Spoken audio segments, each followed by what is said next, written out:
Welcome back to the School of Calisthenics with Tim and Jacko. Tim, tell them what we've got for them today. Today we're going to take you through a full bodyweight workout that requires no equipment whatsoever. Let's get started.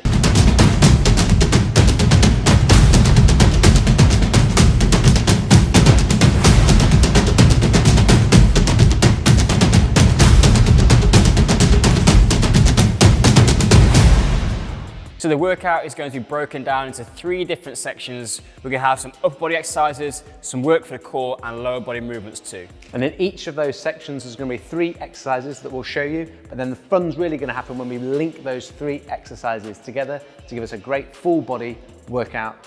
Let's get started, Tim. So before we dive into the main body of the workout, we're going to get warmed up. Jacko, take me through a little bit of a prep session. So we're going to do a full body, so we need to make sure we're warming up the entire body. Tim's going to show you through a little sequence and you can follow along. We're going to do it once and then you can maybe go through that a few times to really get your temperature up. So the first one, we're going to attack the lower body, what we call, or has been dubbed, the world's greatest stretch. So Tim's going to lunge forward, hands go down, back leg is straight and glute is on tight. Hand then goes across, and elbow, if you can, touches down at the bottom next to the foot. You're going to feel that in the hip there. Then we come through.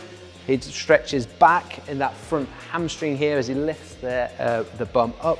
Comes back down to his lunge position. Bring the core and trunk upright. Squeeze the bum underneath so he's in a nice straight line. And from there, he's going to trek back up into a standing position and swap legs. Just show one from the side, Tim, so we can see that on the other leg. So we've got to make sure we do both sides. So now that you'll see that back leg super nice and straight and long, glute is switched on, hip flexors getting stretched. That arm on the inside comes down and touches the elbow, and then come back up, straightening that front leg as much as you can to feel a stretch in the hamstring before coming back up to your lunge position and then coming into standing. So from your world's greatest stretch, once you've stood back up and you've done each leg, we're going to go down to the caterpillar. So Tim slides his hands down onto the floor, starts to walk out, and he's coming to press up position, maintain trunk alignment with glutes and core locked on. But from there, he's going to walk a little bit further, pushing away with the shoulder blades. It's only warm up, so you don't need to go as low as you can, just starting to warm things up. Walk the hands back, and then that's our little caterpillar. Now we're going to rotate to one side, our round the world push up, always pushing down strong through the shoulders, not slumping down. Midsection can stay tight to control that. And that was then our round the world push up.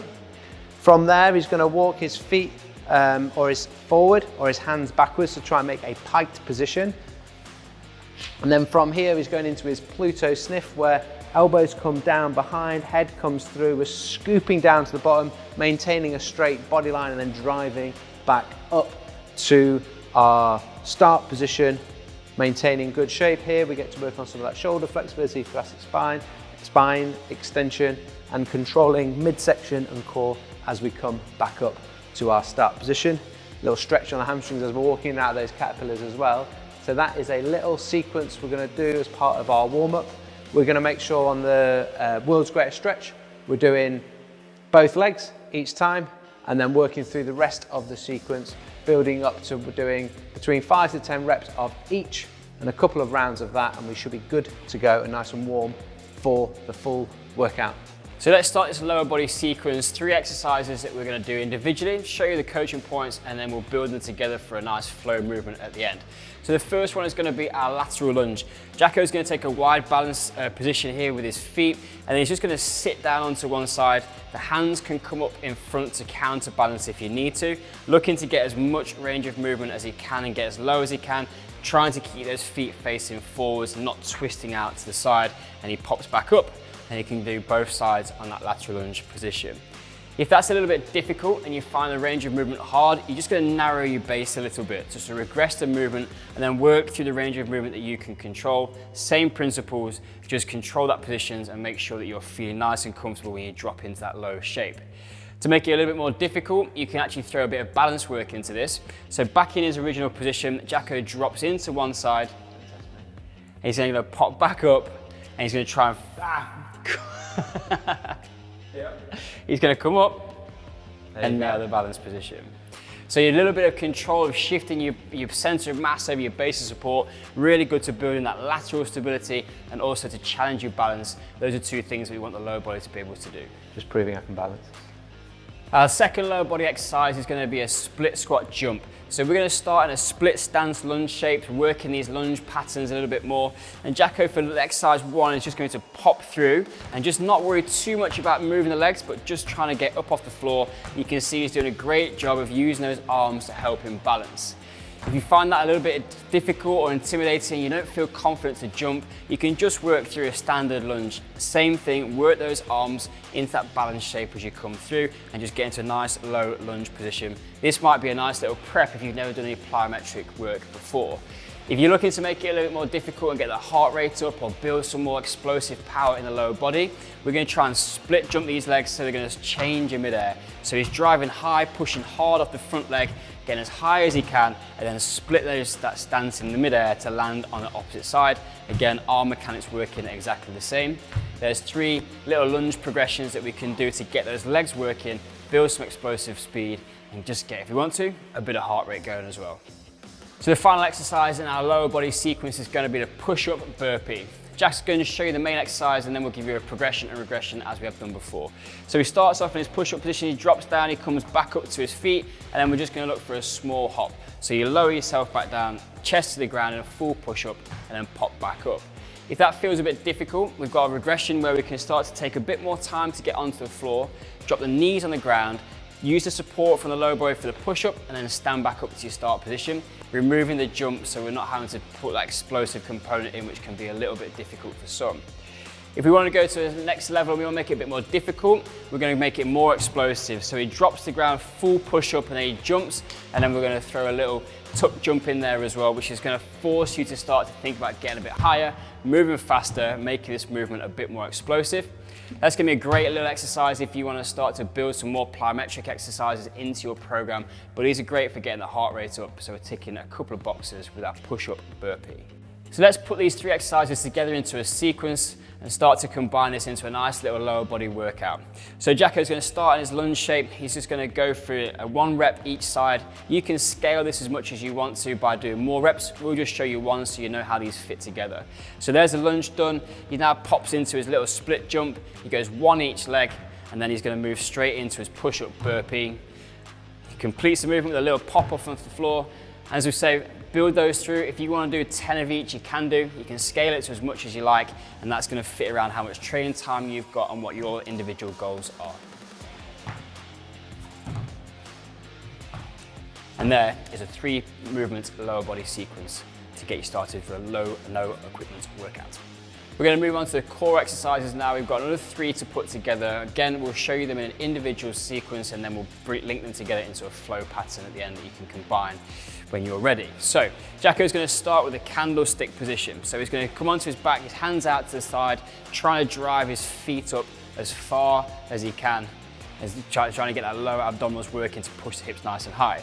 To make that one a little bit easier, he's just going to stay in a more tuck position. He's just going to drive those hips up, but not making the legs up as straight as he was doing before. Staying in a tighter ball is going to make this a little bit easier. And if he wants to make it more difficult, he can challenge his balance more by bringing the hands in away from this wide support, a bit narrower, still working through that high shape and rolling down nice and controlled into this low extended body position with the feet out straight. Playing around with the amount of support, and the lever length is going to be a nice little way to progress or regress the candlestick movement. The second exercise is going to be a bodyweight squat, and we've got a few different progressions to play around in here. So Jacko is going to start with his feet facing forward about shoulder width apart, hands up on the back of his head, and now he's going to drop into a nice low squat position. He's looking to keep the knees tracking in line with the middle of the foot, and we're trying not to allow those knees to come together. Chest should stay upright and sitting down into that movement and cracking a walnut between his butt cheeks on the way back up. We don't want to see any real excessive arching in the back, so try and keep your squat technique as clean and as tidy as possible. If you wanted to make that a little bit easier, you're just going to work through a range of movement that you can control, and we can bring the hands out in front to start to counterbalance the movement as well, making it a little bit easier to sit back. But just prioritize the foot and the knee position, straight lines, and we're going to work on this upper body as we start to control that better position with the hands out in front of the body.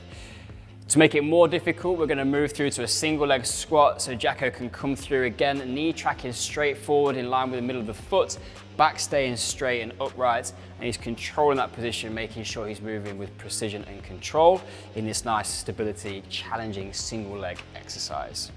And those are our 3 squat progressions. The final exercise in our core movements is going to be a tripod. This is a great exercise to start to challenge not only the shoulders and midsection, but also the ability to control force throughout the whole chain. So Jacko comes into a straight arm press up position, hands together to make a diamond and a wide base with the feet. He's staying nice and tight in his midsection, just keeping the bum locked on like he's cracking a walnut, ready to take a punch in the midsection, and this is going to stay nice and stable.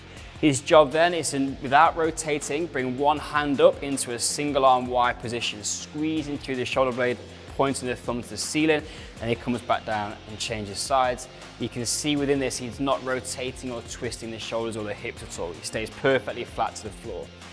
To make this one a little bit easier, rather than having the arms straight, he's just going to come through and touch the shoulder. So we're decreasing the lever length, just making that a little bit more straightforward. Again, keeping nice and stable through the lower body. And the progression to make it a bit more difficult is bring those feet together a little bit, decrease the base of support that you've got, making the stability demand higher, and work through into straight arm position. This really is going to challenge the rotational stability that you've got to perform this movement with good quality and nice control. So those are our 3 core exercises. Now we can put those together into a nice little flow pattern. Again, we'll show you 1 repetition of each, but you can scale this to put in as many as you want to bring that workout into a longer format if you want to. So Jacko starts standing up. He drops to the floor through that squat pattern and goes into his candlestick. He's driving the hips up nice and high. He then rolls through and sits up. A nice little mobility challenge there as well.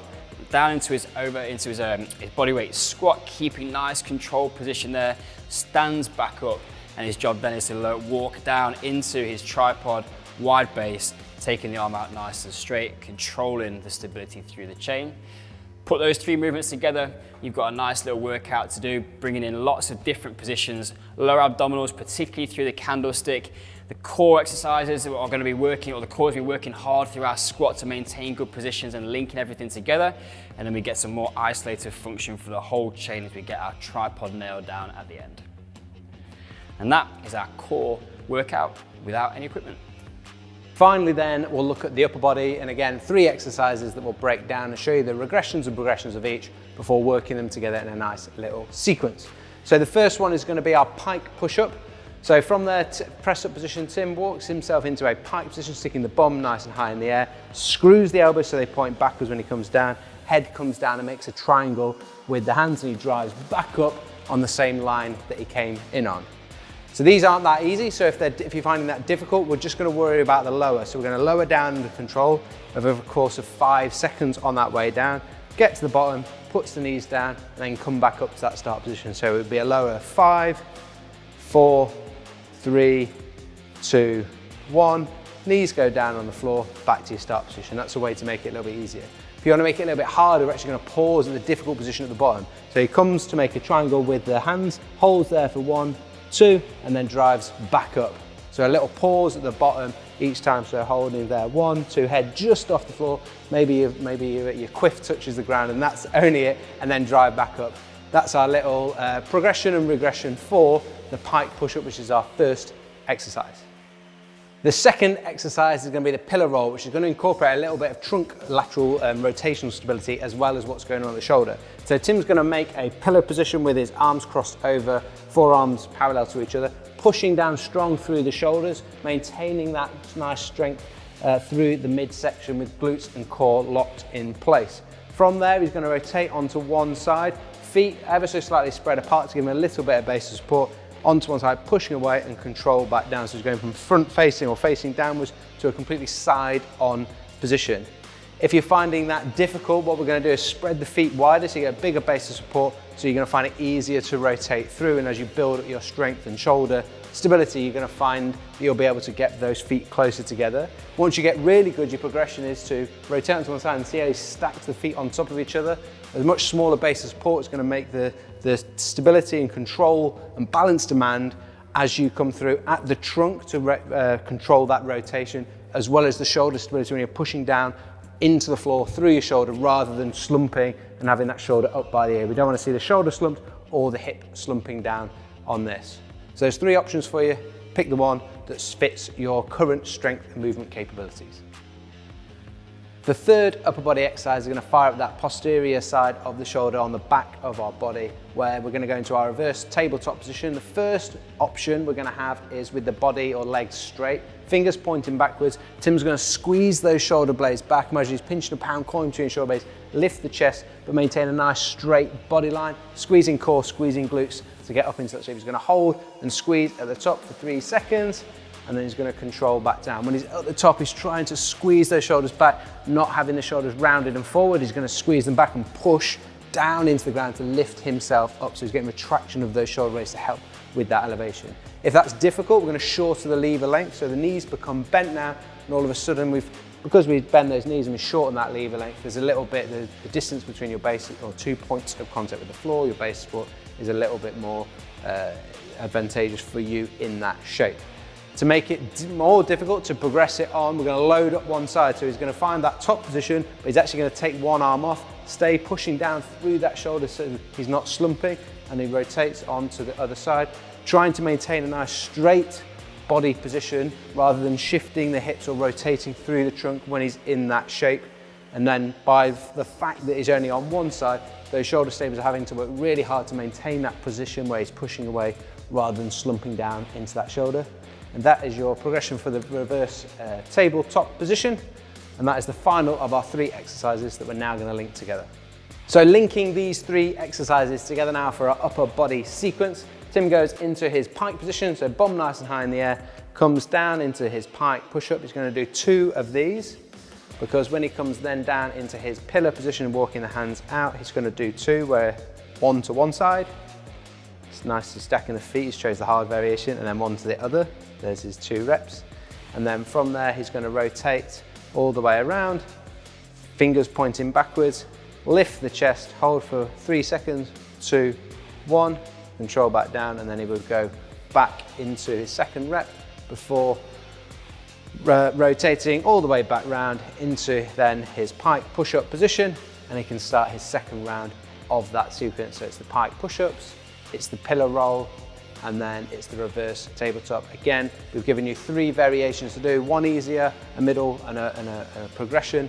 You choose the one that's suitable to you, and that is a nice final sequence or flow of 3 exercises to go into your upper body training as part of this full body workout. So there we have it, your full body workout with no equipment needed at all, covering the lower, core and upper body and how they are integrated in together. 9 exercises, each with progressions and regressions, so you can choose the one that's appropriate to you and put them into those little sequences and flows. Now, I know what you're thinking, how many reps and sets do I need to do, Jacko? Well, Tim's going to tell you. You can scale this for wherever you want to go. If you want to do 1 and you want to just do 1 of each exercise and move through and just do 9 on the balance, you can do that. Or you might choose to do 5 or 10 repetitions of each movement, and you might do 2 to 4 different sets. The great thing about these exercises is it really highlights the importance of moving the entire body. The kinetic chain is an integrated unit. Lots of options to sort of move these into different positions and train different areas, whether you want to prioritize lower body, core or upper body. It's up to you. Have a play with it, see what works in terms of how much training time you've got. But the reality is, if you want to do a 30-minute session or you've got 5 minutes, this workout is going to fit into one of those different situations. So you've always got something you can do, which is going to move your whole body and get you moving better, having more fun and getting superhuman strong. And that is what it is all about, our philosophy on training at the School of Calisthenics. So I hope you enjoyed this one. If you have done, let us know in the comments. And if you want to see any more workout videos like these, do let us know. Anything that you want covering, put those in the comments, and we look forward to helping make more videos and more workouts and content that is specific to whatever you guys and girls out there need. Thank you for watching. Until next time. Class dismissed.